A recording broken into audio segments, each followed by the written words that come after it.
Betting app విచారణకు హాజరైన hero Rana మీడియాతో మాట్లాడుతున్నారు. లైవ్ చూద్దాం. Whatever they need to help spread the message across it. So last time ED విచారణ మీరు CID ఏం ఎంక్వైరీ చేస్తారు? ఏం అడిగారు? అది వాళ్ళని అడగాలండి, నన్ను కాదు. అలా నేను చెప్పకూడదండి, ఇది it's legal matter.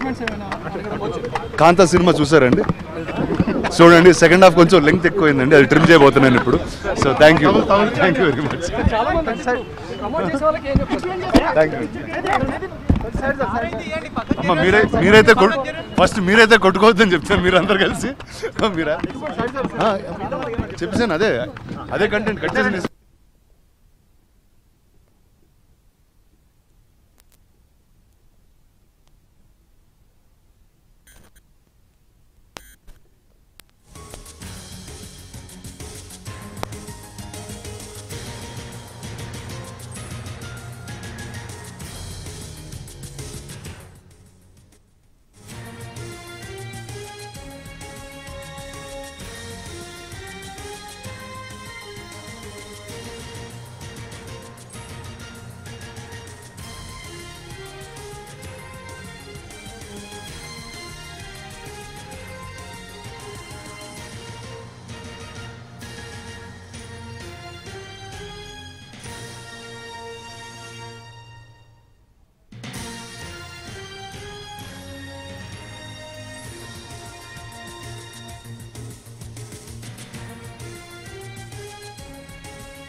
Betting gaming app కేసులో సిఐడి విచారణకు హాజరయ్యారు నటుడు రానా. గేమింగ్ బెట్టింగ్ యాప్స్ ప్రమోట్ చేసిన నటీనటులను విచారిస్తున్నారు. ఇందులో భాగంగానే ఆయన లావాదేవీలకు సంబంధించి కూడా బ్యాంక్ స్టేట్మెంట్స్ అన్నీ కూడా సిఐడి ముందు పెట్టారు. అలాగే గంటన్నర పాటు విచారణకు హాజరయ్యారు. ఈరోజు రానా విచారణ ముగిసింది.